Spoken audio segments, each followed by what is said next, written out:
देश के हृदय दिल्ली में सरकार बनाने के बाद अब पंजाब में भी आम आदमी पार्टी की सरकार है और आम आदमी पार्टी अब पूरे देश में अपने पैर पसार रही है। और यही कारण है कि मध्य प्रदेश में होने वाले साल 2023 के चुनाव पर भी आम आदमी पार्टी की नज़र है।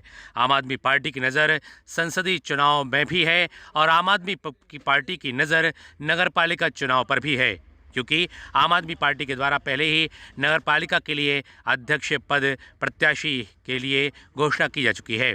ऐसे में आम आदमी पार्टी के प्रदेश अध्यक्ष पंकज सिंह के द्वारा नगरपालिका का घेराव किया गया। आम आदमी पार्टी के कार्यकर्ताओं और प्रधानमंत्री आवास योजना में हुई गड़बड़ियों को लेकर के जो हितग्राही उससे परेशान हैं, लाभान्वित नहीं हैं, उनकी लिस्ट को लेकर के यहाँ पर प्रदर्शन किया गया। लिस्ट भी सौंपी गई और इन समस्याओं के समाधान की मांग की गई। आम आदमी पार्टी के द्वारा नगरपालिका का घेराव किए जाने के दौरान दमोह की तहसीलदार बबीता राठौर ने भी यहां पर पहुंच करके इनकी समस्याएं सुनी, समाधान का आश्वासन दिया। साथ ही कहा कि 3 लोगों की कमेटी के माध्यम से इन सभी बिंदुओं की जांच की जाएगी और सभी हितग्राहियों को उनका आवास दिलाया जाएगा, उन्हें न्याय दिलाया जाएगा। इसको लेकर के आम आदमी पार्टी के द्वारा एक ज्ञापन भी सौंपा गया।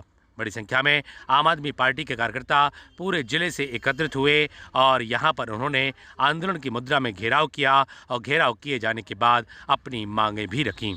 क्या कुछ कहना है आम आदमी पार्टी के प्रदेश अध्यक्ष का, क्या कुछ कहना है आम आदमी पार्टी के जिला अध्यक्ष का और ज्ञापन लिए जाने के बाद क्या कुछ कहती हैं दमोह की तहसीलदार डॉक्टर बबीता राठौर, आपको सुनाते हैं। Bureau report, ACN news.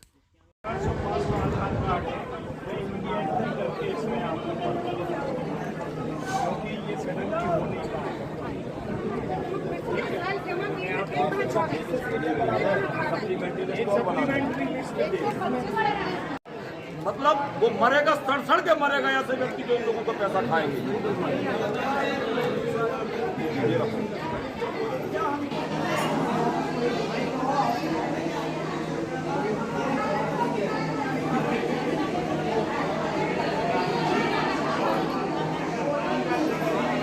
दे दीजिएगा। हाँ, सभी साथियों को एक मिनट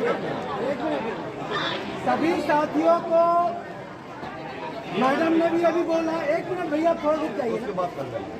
मैडम ने भी अभी बोला कि हमने ये सूची मैडम को दी है, इस सूची पे काम आज से ही चालू होगा।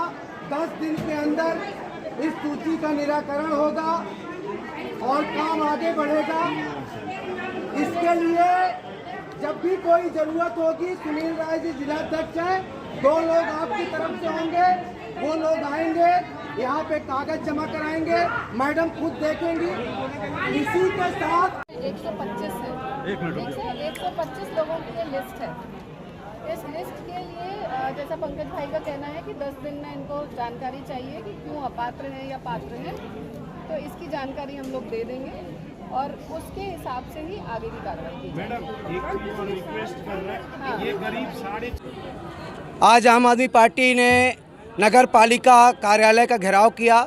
चूँकि पिछले लंबे समय से हमारे पास सूचना मिल रही थी कि यहाँ प्रधानमंत्री आवास योजना पे बड़े पैमाने पे घोटाला हुआ है, गड़बड़ी है, तो चूँकि आम आदमी पार्टी ठोस सबूतों के साथ आगे बढ़ती है, तो हमारे जिला अध्यक्ष को हमने बताया था, निर्देशित किया था सुनील राय जी को कि आप सर्वे करें, देखें कि कौन से लोग पात्र हैं, कौन से पात्र हैं।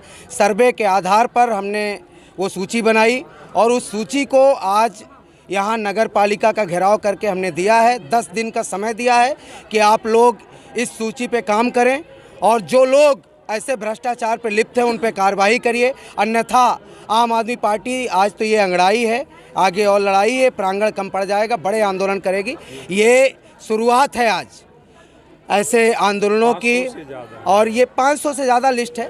तो ये काम जो लिस्ट के वेरिफिकेशन का काम होगा उसमें अधिकारी अपने स्तर पर बस नहीं करेंगे, इसमें 3 लोगों की समिति हमारे तरफ से भी रहेगी, एक हमारे जिला अध्यक्ष रहेंगे, 2 जो हितग्राही हैं वो रहेंगे, उनके तरफ से लोग रहेंगे, ताकि कोई गड़बड़ी उसमें भी ना हो। आम आदमी पार्टी आज ये संदेश देना चाहती है कि जो भी अन्याय इस तरीके के हो रहे हैं उन अन्यायों के खिलाफ हम खड़े हैं।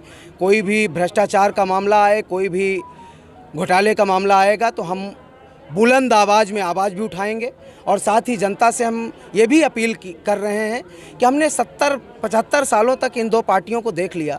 इनके राज में यही घोटाले, यही बेबसी, यही दुर्दशा हमें देखने को मिली है।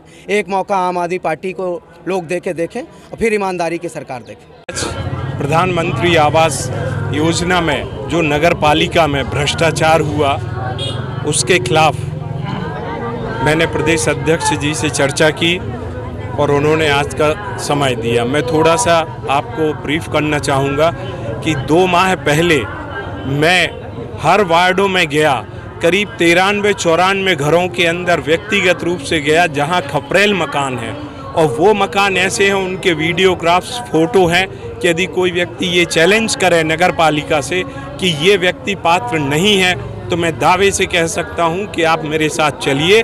मैंने उनके मकान और झोपड़े देखे हैं, उसके बाद उनकी लिस्ट बनाई है। तो वो लिस्ट मैंने जब नगर पालिका को सौंपी तो सीएमओ साहब ने इंजीनियर महोदय से कहा, इंजीनियर जी से, कि आप इसको हैंडल करेंगे। जब मैंने उनको 1 माह का टाइम दिया तो उन्होंने बाकायदा अच्छे से हमें आश्वासन दिया, लेकिन 1 माह में उनने गोल मोल जवाब दिए, भ्रमित जवाब दिए कि प्रोसेस में है, ये है, वो है। फिर जब हमने उनसे कहा कि भाई ये इस ढंग से क्यों, तो फिर उन्होंने खुले और स्पष्ट रूप से कहा कि देखिए, जब मैंने उनको ये याद दिलाया कि अभी उपचुनाव के टाइम 124 लोगों की लिस्ट जारी की गई, वो किस हिसाब से DPR 5 से हुई, DPR 2 और 3 के लोगों को पैसा नहीं आया जो 2017 और 18 के हैं, 2020 और 21 के लोगों का पैसा आया। अभी माननीय मंत्री जी राहुल सिंह जी ने 100 लोगों की क्लिक की है, वो DPR 5 से है। ये आप खुद अंदाज़ा लगा सकते कि DPR 5 के लोगों को पैसा मिला है और DPR 3 और 2 के लोगों को पैसा नहीं मिला, तो कहीं ना कहीं दबाव की राजनीति है। तो उन्होंने सीधा स्पष्ट ये हमसे कहा कि बीजेपी सत्ता में है, वो कुछ भी करवा सकती है और कांग्रेस विपक्ष में है, और ऊपर से विधायक, ये मेरे शब्द नहीं है, इंजीनियर जी के शब्द हैं। तो जब उन्होंने ऐसा कहा तो फिर मैंने उनको स्पष्ट बोला कि आपने सीधा संदेश दिया है कि गरीब और पात्र लोग, आम आदमी सड़क पर है। बोले मैंने ऐसा नहीं कहा। तो मैंने कहा अब आपने हमें जो संदेश दिया है, हम सड़क से ही आपके पास आएंगे और 10 दिन में इन लोगों का निराकरण नहीं हुआ तो आम आदमी पार्टी लोकतांत्रिक तरीके से उग्र प्रदर्शन करेगी, जिसके लिए शासन प्रशासन जिम्मेदार होगा। आई हूँ यहाँ पे आम आदमी पार्टी द्वारा ये जानकारी दी गई थी कि उनको ज्ञापन देना है और जो भी गड़बड़ियाँ हुई हैं आवास योजना के तहत आवंटन जो हुआ था राशि का, उसके संबंध में उसकी जानकारी के लिए ज्ञापन लेने ही आए हैं। समाधान नहीं, जो उन्होंने लिस्ट दी है उसका 10 दिन में निराकरण करने का बोला है और उसमें 3 लोग उनकी तरफ से भी रहेंगे। यहाँ पे जो सुनील भैया हैं वो रहेंगे, सुनील राय जी, और 2 लोग और रहेंगे। और उस लिस्ट में यदि कोई गड़बड़ी होगी तो जैसा भी होगा माननीय कलेक्टर महोदय को अवगत कराया जाएगा। आवास के लिए 20-20 हज़ार रुपये मांग रहे हैं, ऐसा आरोप है। इसकी जानकारी मैं कुछ भी नहीं दे पाऊंगी इस संबंध में। कोई शिकायत नहीं है? नहीं, अभी मेरे पास तो ऐसी कोई जानकारी नहीं है।